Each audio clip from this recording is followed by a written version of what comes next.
अर्थनियोजन. अर्थनियोजन आता 9वी मध्ये पण आपण अभ्यास केलेला आहे. तर या इयत्तेमध्ये अर्थनियोजनामध्ये आपल्याला कोणत्या मुद्द्यांचा विचार करायचा आहे, तर जीएसटी,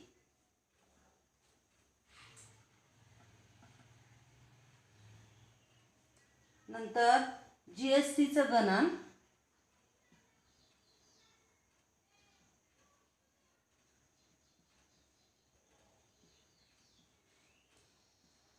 आणि इन्कम टॅक्स क्रेडिट किंवा करबीजक आपण म्हणतो, करबीजक यांचा विचार करायचा आहे.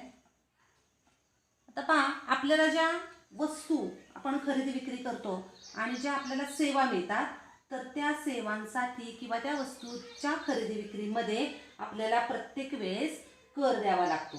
आता या आधी करामध्ये उत्पादन शुल्क, सीमा शुल्क, व्हॅट, करमणूक कर, केंद्रीय विक्री कर, सेवा कर, जकात कर इत्यादी असे वेगवेगळ्या प्रकारचे कर होते. पण आता फक्त एक देश, एक कर आणि एक बाजार ही कर प्रणाली 1 जुलै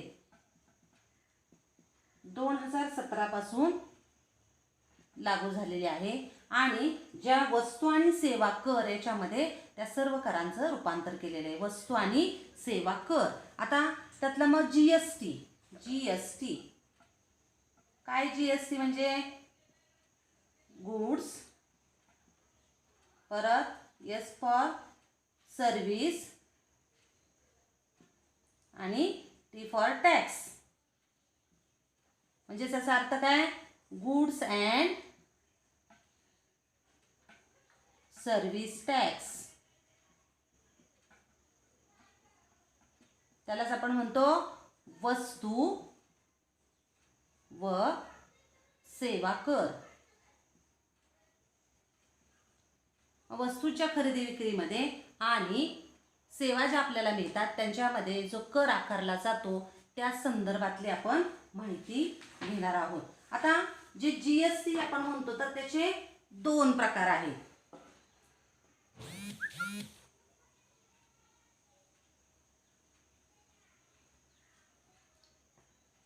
जीएसटी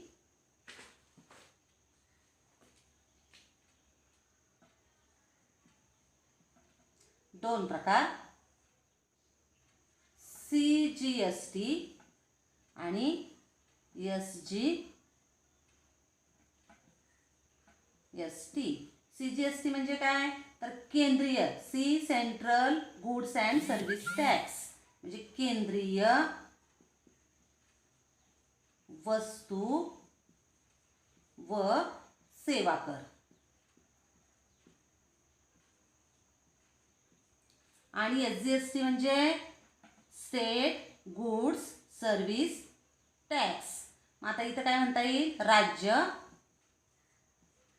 वस्तू व सेवा कर. आता हा कर भरताना समजा केंद्रीय वस्तू सेवा कर आपण 5% ने दिला आणि सीजीएसटी म्हणजे राज्य वस्तू सेवा कर आपण 5% ने दिला.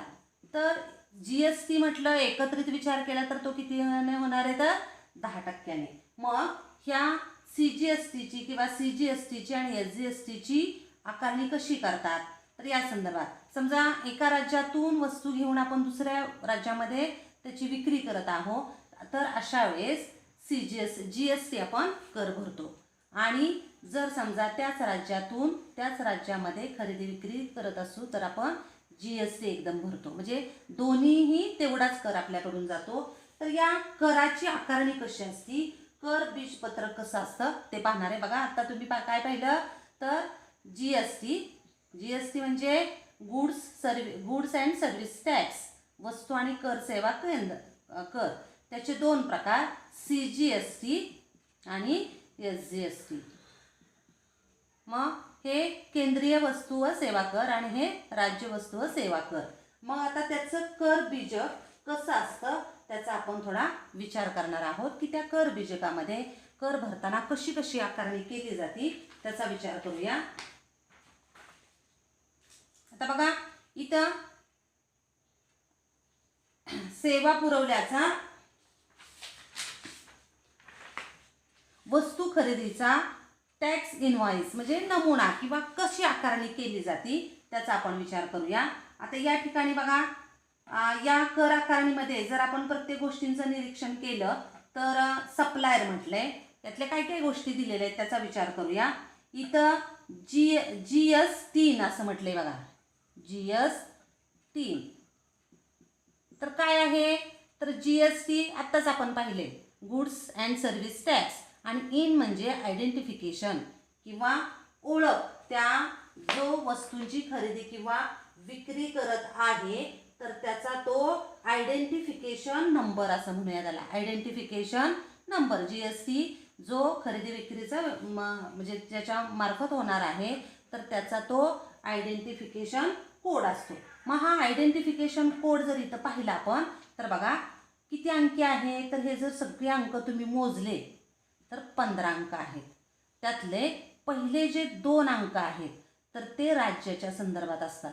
राज्य बघा इथला जर तुम्ही GSTN नंबर पाहिला तर 27 ABCDE परत 1 2 3 4 H1ZS असं समजा आहे, असं समजूया. आता याच्यामध्ये हा जो पहिले 2 नंबर आहेत तर ते कशाच्या संदर्भात आहेत तर राज्याच्या संदर्भात आहेत. की 27 म्हटलं तर महाराष्ट्र राज्य समजा, तर या पद्धतीनं राज्याचा संकेतांक तो आहे 2 अंकी. आणि पुढचे जे 10 नंबर आहेत त्यातले बघा 10 नंबर तर जो पॅन नंबर असतो, परमनंट अकाउंट नंबर, तर तो पॅन नंबर असतो 10 अंकी.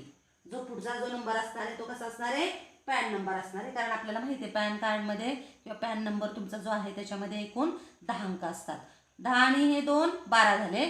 आता पुढचं जे 1 नंबर असतो बघा, तर किती तुम्ही हा जो नंबर आहे 1 तर त्यातला जो 1 इथं 1 आहे म्हणून तर किती वेळा किंवा नोंदणीसाठीचा अंक आहे की तुम्ही हा एक व्यवसाय करताय, दुसरा व्यवसाय करताय, तर अशा किती व्यवसायांची नोंदणी आहे तर किती टाइम्स आहे त्यासाठी हा 1 नंबर आहे. आणि पुढचा झेड हा बाय डिफॉल्ट आपण म्हणतो, म्हणजे तो असतोच बाय डिफॉल्ट, आपोआप आहे तो नंबर. आणि जो शेवटचा अंक आहे 5 हा एक झेड अंक झाला बघा, हा एक अंक झाला. 10 12 13 हा एक 14, आणि हा जो 5 शेवटचा अंक आहे तर तो अंक तुम्ही जर एखाद्याचा वेबसाईटवर हा नंबर टाकला तर तो नंबर वैध आहे की नाही तर त्याच्याशी संबंधित हा अंक असतो. तर अशा प्रकारे हा GS3 असं आपण म्हणतो किंवा GST, आणि हा पुढचं काय आहे तर आयडेंटिफिकेशन नंबर आहे. आता हा इनव्हॉइस एक नंबर आहे, आणि याच्यामध्ये तुम्ही जर पाहिलं तर अजून एक बघा आहे HSN हा कोड आहे. मग HSN कोड म्हणजेच काय आहे तर हार्मोनाइज्ड सिस्टीम ऑफ नॉमेनकल्चर. म्हणजे काय तर तुमची वस्तूचा कोणता प्रकार आहे त्याची वर्गवारी आहे आणि त्यानुसार हा नंबर आहे. आता इथं जर तुम्ही पाहिलं तर बघा हा पेढे ही वस्तू आहे तर तिचा नंबर काय 21 किंवा 2,10,610 म्हटलंय किंवा 21,0690, ठीक आहे. आणि त्याच वेळेस इथं लोणी जर पाहिलं तर त्याचाही नंबर तोच आहे. म्हणजे पेढे आणि लोणी ही दुधापासून बनवलेल्या वस्तू आहेत, ते एका वर्गामध्ये येतात म्हणून त्यांचे नंबर SGN कोड कसा आहे सारखा आहे. परत तुम्ही इथं ब्रेड पाहिलं तर त्याचा वेगळा नंबर आहे 1905, किंवा आईस्क्रीम पाहिली तर 2105, किंवा चॉकलेटचा हा नंबर आहे म्हणजे हा 21,0690 आहे तर हा 21,0691 आहे. म्हणजे हा जो SGN नंबर असतो तो वस्तूंचे वर्गीकरण तर याच्यानुसार असतो. वस्तूंचे वर्गीकरण केलेलं आहे त्यांच्या प्रकारानुसार आणि त्याच्यानुसार तो कोड असतो. आता याच्यामध्ये कशी आकारणी केलेली आहे किंवा या तक्त्याचा वापर करून आपल्याला काही प्रश्न विचारलेले आहेत त्यांचं आपण उत्तर शोधण्याचा प्रयत्न करूया. आता याच्यामध्ये बघा हा जो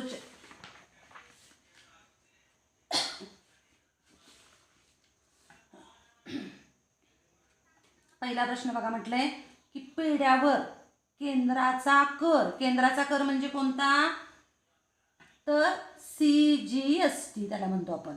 केंद्राचा कर 2.5% दराने एवढा आहे. किती आहे तो आपण पाहणार आहे. दर कसा आहे, 2.5%. आता इथं पेढे आपण पाहिले तर दर कसा आहे त्याचा, 400 प्रति किलो, 1 किलोला 400. आणि घेतलेत किती आपण, 500 ग्रॅम, म्हणजे किती घेतलंय, अर्धा किलो घेतलेले. आणि टॅक्सेबल अमाऊंट 400 रुपयाला 1 किलो, तर अर्धा किलोचे किती असणार आहेत, अर्थातच 200 रुपये. आणि मग त्याची कर आकारणी 2.5 न करायची. म्हणजे बघा 100ला 2.5, तर 200ला किती, अगदी तोंडी पण उत्तरायचं येतं की 100ला 2.5 रुपये किंवा 2.5, तर 200ला किती असणार आहे, 5. किंवा असा भाग लावला तरी 100ला 2.5 तर 200ला किती, आणि यांचं जर तुम्ही काढलं तर किती असणार आहे, 5. आणि म्हणून पेढ्यावर केंद्राचा कर 5% दराने किती रुपये, 5 रुपये. तसेच राज्याचा पण कर आकारणी कशी आहे, त्याच दर आहे 2.5. म्हणजे इथं कर किती येणार आहे, 2.5 दराने किती असणार आहे, 5 रुपयेच असणार आहे. पुढं दुसरा प्रश्न आपल्याला काय विचारलाय बघा, यावरून पेढ्यावरील वस्तू सेवा कराचा दर 2.5% अधिक 2.5% बरोबर 5% व एकूण कर 10 रुपये. म्हणजे 5%, 2.5% आणि केंद्राचा कर 5, राज्याचा कर 5 रुपये आणि असा एकूण कर किती झाला, 10 रुपये.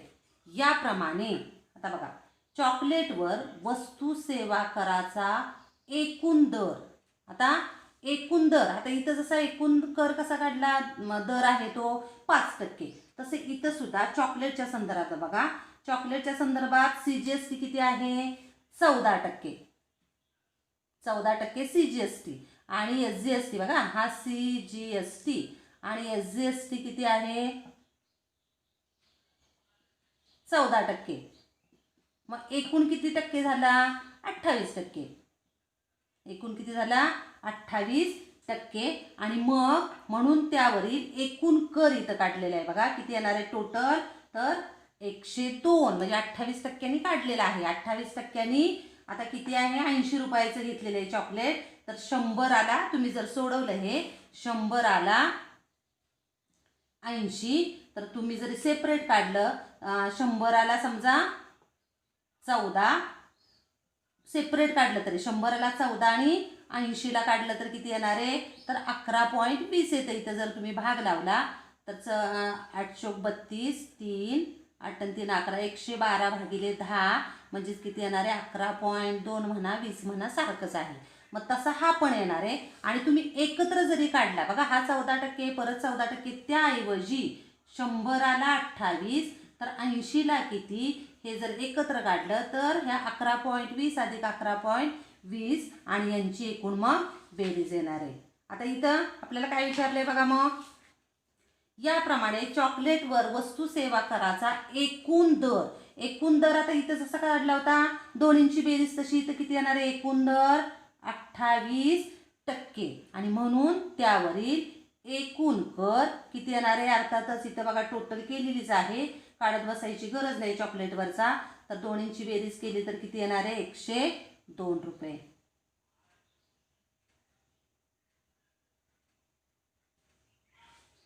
आता पुढचा प्रश्न काय दिलाय आपल्याला, आईस्क्रीमवर वस्तू सेवा कराचा दर. बघा, आईस्क्रीमवर वस्तू सेवा कराचा एकूण दर. आता आईस्क्रीम एकूण किती दिले, 9 आणि हा किती आहे, 9 म्हणजे एकूण किती झालं, 18. म्हणजे एकूण कर किती आहे, 18%. आणि म्हणून एकूण कर किती आलेला आहे इथं,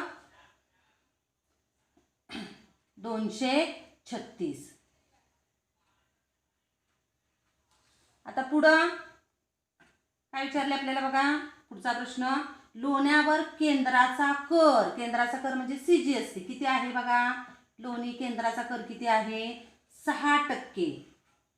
व राज्याचा कर पण किती आहे, 6% आणि म्हणून वस्तू सेवा कराचा दर बघा एकूण जर कर काढला तर तो किती असणार आहे 12% आणि म्हणून अशा प्रकारे आपल्याला या चार्टचा उपयोग करून वेगवेगळ्या प्रश्नांची आपल्याला उत्तरं देता येतात.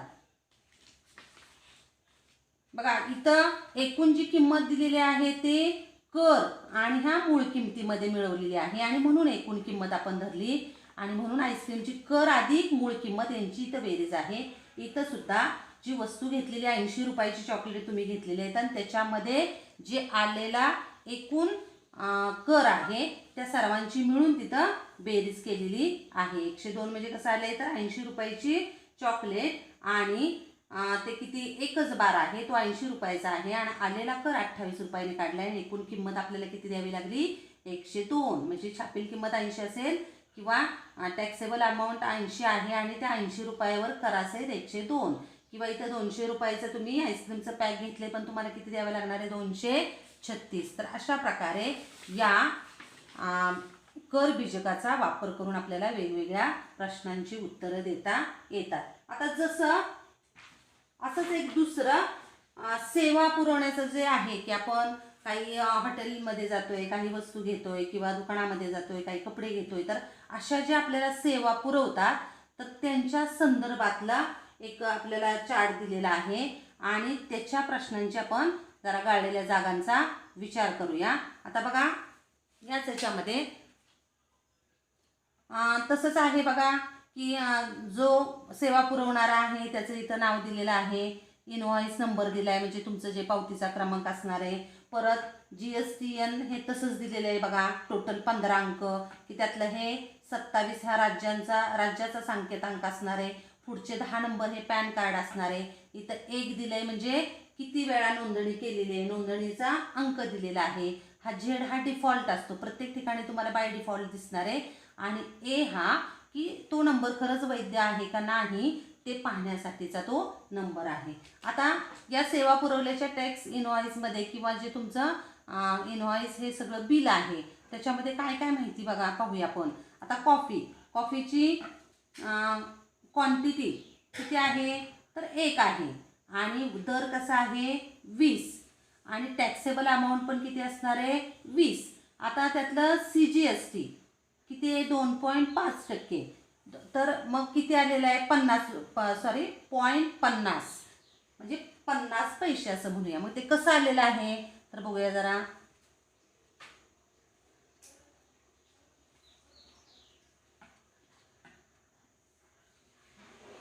बघा दर दिलाय 20 आणि टॅक्सेबल अमाऊंट किती आहे 20 आणि CGSTचा दर किती आहे 2.5 याचा 2.5 म्हणूया.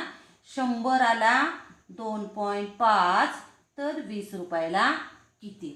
मग इथे जर तुम्ही सोपं रूप दिलं तर आपल्या लक्षात येईल 2.5 गुणिले 2 म्हणजेच 50 एक दशांश स्थळ भागिले 10 आणि इथं काय येणार आहे 0.50 म्हणजे हा किती आला टॅक्स CGST 0.50. मग तेवढ्यावरच SGST पण किती येणार आहे 0.50 रुपये. तेवढाच आहे, दर तोच आहे म्हणजे तोच परत कर आला. आणि जरी तुम्ही एकूण हा 2.5 आणि 5% काढला बघा 20ला 5% काढला म्हणजे 100 आला 5 तर 20ला किती आणि असं जर तुम्ही काढलं तर तुमच्या लक्षात येईल बघा हा 2.5 आहे आणि हा 2.5 आहे आणि एकूण मग जर तुम्ही काढला तर 100 आला किती तर हे टोटल जो आहे तो 1 येणार आहे अर्थातच. बघा 10 भागिले 10 म्हणजेच 1 आणि ह्या दोन्हीची सेपरेट जरी बेरीज केली तर 0.50 अधिक 0.50 तो पण किती येणार आहे माहिती आहे आपल्याला 50 अधिक 0.50 किती येणार आहे 1. म्हणजे तुम्ही सेपरेट जरी CGST काढला आणि SGST काढला त्यांची बेरीज केली आणि समजा 2.5% म्हणजेच 5% एकूणवर जरी काढलं तरी दोन्हीच्या किमती कशा असणार आहेत सारख्याच असणार आहेत.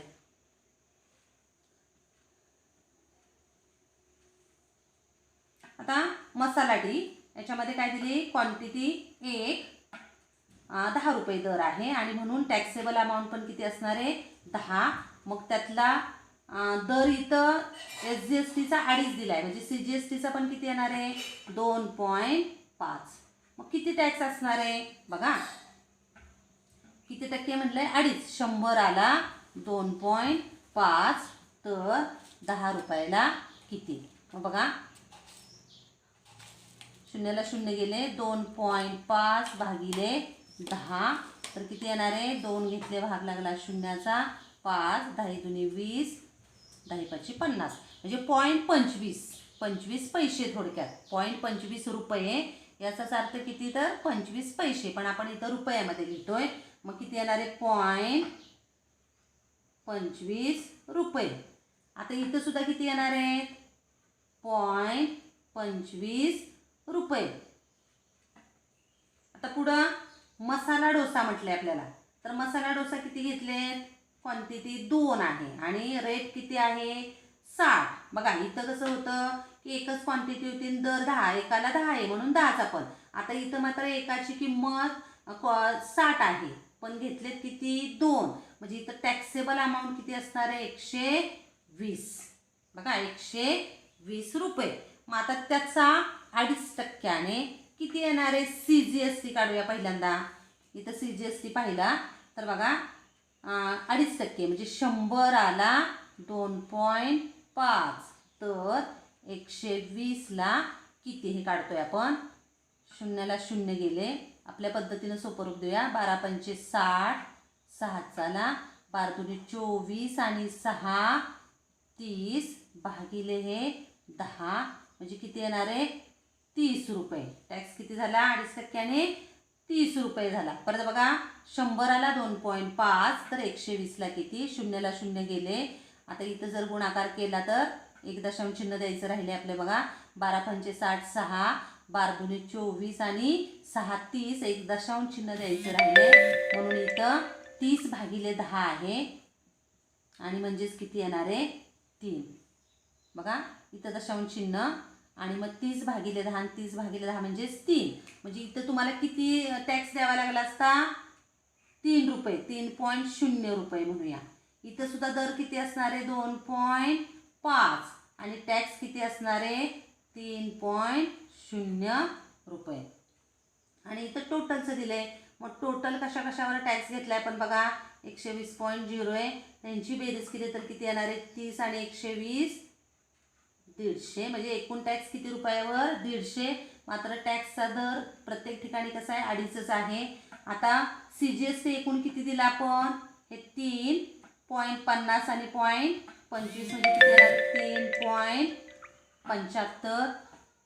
इथं एकूण जर आपण काढला तर किती येणार आहे तेवढाच येणार आहे 3.75 आणि एकूण टॅक्स किती दिला तर इथं 3.75 आणि 3.75ची काय येणार आहे बेरीज येणार आहे. किती कर दिला आपण ते विचारलं इथं. आणि आधीच्या कर बीजकारामध्ये मात्र आपण एकूण किंमत म्हणजे मूळ किंमत अधिक टॅक्स. इथं जर एकूणचा राखाणा केला तर काय होणार आहे 20 अधिक 50 म्हणजे 20 रुपये आणि 50 पैसे. इथं सुद्धा 10 रुपये आणि टॅक्स किती 25, 10.25 किंवा इथं 120 रुपयाचा मसाला डोसा आहे आणि इथं एकूण टॅक्स इथं एकच टॅक्स धरला आपण. इथं 2 टॅक्स म्हणजे 50 पैसे आणि 50 पैसे म्हणजे 1 रुपया, म्हणजे 20 रुपये आणि किती दिला पाहिजे 1 रुपया 21 रुपये. इथं एकूण टॅक्स किती झाला 0.25 म्हणजे 50 पैसे आणि हे 10 रुपये 50 पैसे. आता इथं हा 3 रुपये टॅक्स, हा 3 रुपये टॅक्स म्हणजे एकूण टॅक्स किती झाला 6 आणि द्यावी लागणारी किंमत किती मग 120 अधिक 6. आता इथं 150 रुपये टॅक्सेबल अमाऊंट आहे आणि इथला 3.75 अधिक 3.75 यांची जर बेरीज केली तर 5 आणि 5 10, 14 आणि 1 15, चला 1 7.50 म्हणजे द्यावी लागणारी रक्कम किती असणार आहे ग्रँड टोटल तर 150 आणि हे 7.50 अशा आपल्याला 157.50 रुपये द्यावे लागतील. किंवा इथे एकूण जर हे विचारलं असेल आपल्याला एकूण कर किती आहे तर ह्या दोन्हींची किती येणार आहे बेरीज येणार आहे. आणि अशा प्रकारे आपल्याला या दिलेल्या जे कर बीजक आहे तर त्याची आपल्याला मांडणी इनवॉइस जे आहे टॅक्स इनवॉइस तर त्याच्यावरून आपल्याला चर्चा करता येते. आणि त्याचा वापर करून आता आजच्या तासिकेमध्ये बघा आपण GST महत्त्वाचे मुद्दे काय लक्षात घ्या. तर GST म्हणजे काय, गुड्स सर्व्हिस टॅक्स. मग GSTचे दोन प्रकार, CGST आणि SGST, आणि त्यांचे वेगवेगळ्या वस्तूंसाठी वेगवेगळे दर. ते आता पुढच्या तासिकेमध्ये आपण पाहणार आहेत की वस्तू आणि सेवा, तर त्याच्यामध्ये कराचा दर प्रत्येक ठिकाणी वेगवेगळा असतो. पण आता आपल्याला माहिती आहे की CGST जेवढा टक्के असेल तेवढाच SGST असतो, आणि त्या दोन्हींची एकत्र टक्केवारीची बेरीज करून एकत्र काढला आणि सेपरेट काढला तरी तेवढाच येतो. त्याचनंतर आपण याचं जे बीजपत्रक पाहिलं त्याच्यामध्ये करपत्रक जे, तर त्याच्यामध्ये जो नंबर आहे की ज्याला आपण काय म्हणत होतं GSTIN, तर त्याच्यामध्ये किती अंक असतात, 15. 15 मधले पहिले 2 अंक जे असतात ते तुमच्या राज्याच्या संदर्भात, 10 अंक पॅन कार्डसाठी, परतचा जो 1 अंक असतो तो नोंदणीसाठी, नंतर 1 अंक बाय डिफॉल्ट असतो, आणि शेवटचा अंक तुमचं वैध आहे का नाही त्यासाठी, आणि हे एकूण टोटल अंक किती असतात, 15. नंतर परत तुमचा HSN हा एक कोड असतो. तर याचा अर्थ काय, तर वस्तूंचं वर्गीकरण केले आणि त्याच्यानुसार वर्गीकरणानुसार ते नंबर दिलेले असतात. तर या झालेल्या भागाचा आणि हे जे दोन्ही चार्ट आपल्याला दिलेले आहेत, गाळलेल्या जागा आहेत त्या परत तुम्ही लिहून काढायच्या आहेत आणि त्याचा अभ्यास करायचा आहे. धन्यवाद.